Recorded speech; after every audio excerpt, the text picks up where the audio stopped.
Hello, I am Tara, and welcome to Tara's Mental Calibration. And just for a disclaimer, I am not a medical professional. Everything I talk about is based on my own personal experience. I am in therapy myself, and I highly recommend therapy for anybody who is going through any kind of trauma or trauma recovery. Do not take it on by yourself, it's too much. So, the trigger warning is also that I may discuss certain things that could be triggering to you. If it is too triggering, then please turn off the podcast. Okay, so today's episode, I am going to discuss fear of succeeding. Normally, people can be afraid of failure. But there's also a thing of fearing success. So, for myself and my own experience, I was rewarded for failing. I was rewarded for not doing better than my parents. I was rewarded for not doing better than my siblings. It was out of their own insecurities within themselves of what they did not succeed in life. And I was a reminder for what they did not do. So whenever I did succeed, I would get the cold shoulder, or I wouldn't get praise, or I wouldn't get validation for what I was doing. It would be a bunch of questions of what makes you want to do that, or it would be just an offhanded comment or a side eye. There would be a level of, what's the word I'm looking for? They didn't accept it. They didn't approve. That's the word. They didn't approve. So, in the beginning, as I was a child, I was made to help everybody else. I had to help my parents. I had to, if you're new here to my podcast, listen to a couple of my past episodes about parentification and what I had to go through with my parents. So I was put in a position to help them succeed, but never put in a position of accepting help in order for me to succeed. And so as an adult, I have such a hard time doing something without the validation of somebody telling me that they are okay with it. I have, out of habit, out of what I was taught, out of programming, I have put myself around people who don't exactly encourage me. If anything, they try to talk me out of something. So, or they question me a lot, making me think that I'm doing something wrong. Or I'm so used to it that that's what I'm expecting them to do. So sometimes I can also make the scenario go in that way because that is what I am used to. And even though it's not good for me, it's a sense of comfort because I know what to expect from that. So, with that being said, I'm sorry, I don't have my phone on silent. Um, so when something like that happens, I say angels agree because I got a notification that was you know, um, my angels agree with what I'm saying. So as an adult, I tend to look for validation a lot. And looking for validation, and I can't be happy unless somebody gives me approval to be happy. I can't be sad unless somebody gives me approval for that. They have to agree with me in order for me to do it. It's constantly searching for that, and that is a form of codependency, of not making decisions for myself. That even if I am doing something and I know that it is correct, if you have a person who's giving you a side eye or somebody who's giving you an attitude, I have a hard time leaving that there. I have a hard time not letting it alter my mood instead of just having the confidence and knowing what I know and going forward. And I do know that I have a lot of knowledge, but I tend to hold myself back because of these ways of thinking. And so, right now in therapy, what I'm trying to work through is understanding that anybody can have whatever feelings they want. And I can still do what I want to do and have good feelings about it and not feel bad or not feel guilty for moving forward. There's a sense of always feeling as if I'm leaving somebody behind, which that is not the case. But there's a sense of guilt for anything that I do that feels right to me and me alone. So those are certain things that I am working through as I speak, like right now. Like none of these podcasts is about anything that I've conquered yet. This is my journey of going forward as I'm going through it. Um, so when I was younger, I did try to do things correctly. And the more that I did things correctly, the more that it irritated my parents, the more that it irritated my siblings. I felt as a child that I'm helping you. I'm helping you by learning how to do something. So that way I can teach you how to do it and then you can do it good for yourself. That irritated my family because what I didn't know at the time, what I felt like I was doing was, look, I'm researching it and I'm bringing information back to the family. This is how we can heal. This is how we can move forward. This is how we can do things. And all was met with was attitude. I was met with, oh, you think you're better than us. You think that you know everything. You think that, we're horrible people. And none of those things were true. It was more of I felt like I was doing something right to bring something back home to the family.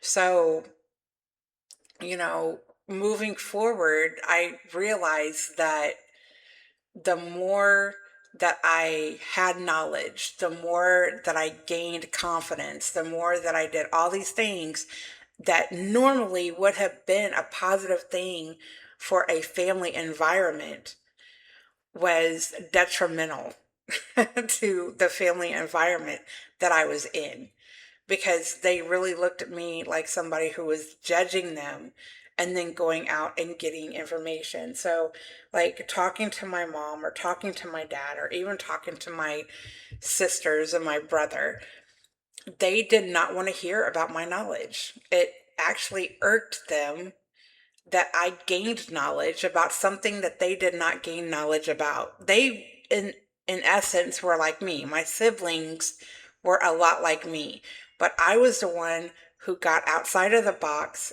gained knowledge, and brought it back to home, where they were more compliant in staying in the box. And so when they saw me going and getting knowledge, when they saw me succeeding in different ways that they didn't apply themselves, that they didn't even know that they could do, they didn't even know it existed, it rubbed them the wrong way when I brought information to them because it was them feeling stupid or them feeling ignorant for something that they didn't do for themselves. And that was never my intention. That part was never my intention to make them feel that way. It was more of trying to fix the family unit rather than making somebody feel bad for their participation in that toxic environment. So now as an adult, I have a very difficult time when I give information to somebody and they don't reciprocate, or they don't accept it well, or they don't absorb it, or they don't appreciate it, when really I should just say, okay, here's the knowledge, and walk away. It's very difficult for me to walk away because I have that basis of that codependency of, in order for me to be happy, I need to know that you're good. And that's not true either. I can still be happy and a person decides their own fate. So that has been a very big struggle for me. So considering that I'm a perfectionist, and as good human beings, we always want to help and uplift people, like leaving people in better places than we found them, right? For a good human being, um, I wanted to see my failures. I wanted to educate myself on the things that I didn't know. I wanted to be self accountable. And I did all of this with the lack of support. Um, and in reality, it should have kicked them in the mode of, you know, uh, trying to help themselves. Looking at me and saying, if Tara can help Tara and Tara can turn around and help us, let's go ahead and help ourselves and then help each other and bring this together. Like that was the goal. But it didn't turn out that way. And when I say that I was a child, I'm talking about under 10 years old. Like I'm trying to figure all all this stuff out um, under 10 years old. So I was at a very young age when I was getting all this kind of, stuff. So the reality of it for me was my biological family rejoiced and was there to enable my failures. So it's like whenever I had a problem, they were really there. They fed off of my failures. We connected as a family unit during my failures. But the thing is that, all of that sounds good when you look at it, right? Like who doesn't want their family around them to be there to support them and say, yeah, you failed, but we're all here. But there was no pickup after that. So it's like we fall down from our failures, and then you should get back up and you should get back on the horse and do better, right? You should learn from whatever it is that you're failing at. There was none of that part. And as soon as I would pick myself back up and say, thank you guys for the support. Thank you so much for being there during my failure. Now I'm going to pick myself back up. And it's like, are you sure you want to do that? Are you sure you want to try again? You don't have to try again. You don't have to do that. And that is where the toxicity comes in because, it's like people that enable you in making bad choices for your life are not good for you. And you deciding not to get up and try a different route, even if you're not doing exactly the same thing, still getting up and trying something different is important. But if you have somebody who's like, no, you can stay down there, you don't have to get back up, that is a real toxic thing. Like, I had to realize that my family didn't want to see me heal. Because if I healed, then that means that they had to look at things within themselves that were unhealed. And I was a reminder of that. And so, like, now as an adult, it's like I have that mindset that I'm doing something wrong when I'm doing something right. And I have a hard time when it comes to people in my life that I'm constantly looking for their validation. I'm constantly looking for them to say, it's okay. You're doing a good thing. You know, I am in the process of realizing my healing for myself is a justification for all the wrongs that were done to me as a child. me being there and being better for myself. Me deciding to get up and be there for myself was never about revenge on my family. I mean, the way that I look at it is, revenge on them will never take the pain away, but they see it as revenge. They see it like I am judging them. They see it like I am leaving them behind. They see it like all of that I'm not doing. I just want to do better for myself, and I want to grow, and I would love to take them with me if they would allow it, but they don't allow it. And that's where I have to allow them to make that choice for themselves. You know, I have to love myself and place myself in better situations and opportunities. And I'm trying to reprogram my mind that the failure would lay in me trying to hold myself back because I'm afraid of somebody removing their love and support.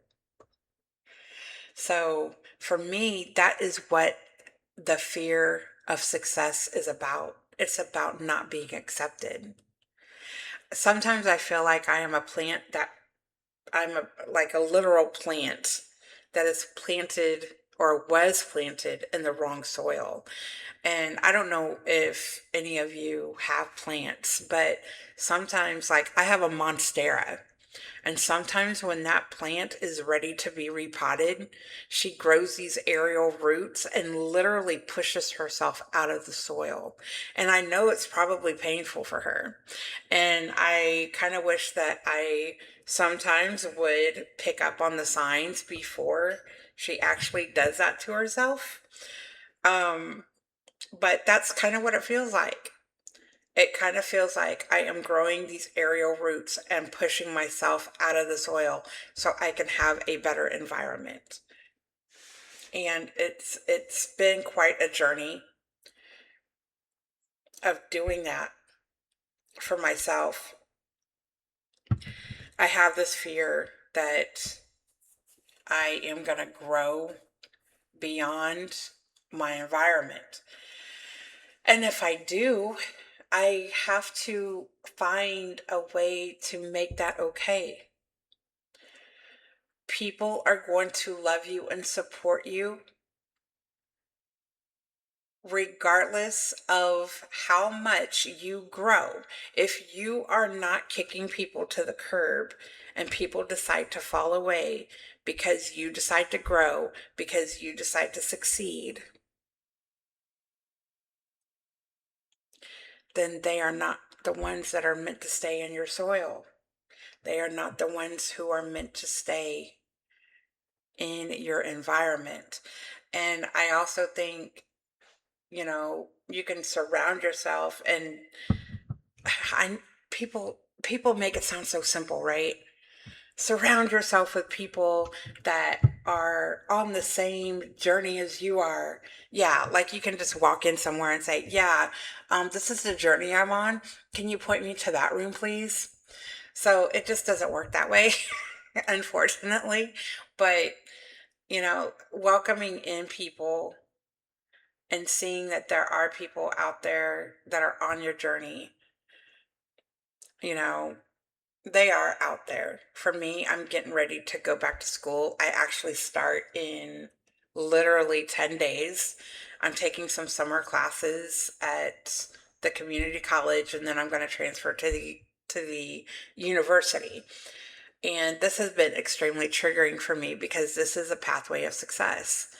And when I told my mom I was going back to school, she quit talking to me for a while. Um, and if I were to bring it up, she would sit there and say that I'm making something out of nothing, that she's just been busy, or she doesn't think about it, or she's forgotten, but I haven't talked to her in weeks. So, actually, months. So it's that whole thing of I know that it triggers her on some level. that I'm going to further my education. So it is very triggering. And to know that there are people actually at the school, at the community college that are like me, getting knowledge, I have a hard time connecting with them because I'm still trying to work that part out. Still trying to work that part out.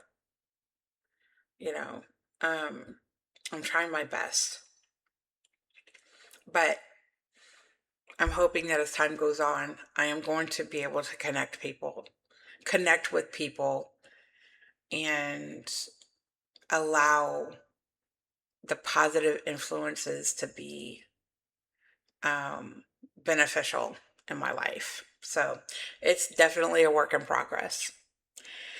So that is today's episode. And I'm going to go ahead and close it out with, if you have any suggestions or if you want to share your story, please email me at terrasmentalcalibration@gmail.com. It is my podcast name with no spaces and no apostrophe. So terrasmentalcalibration@gmail.com. I hope you have a great week, and I'm sending you a lot of love, and I will see you next week.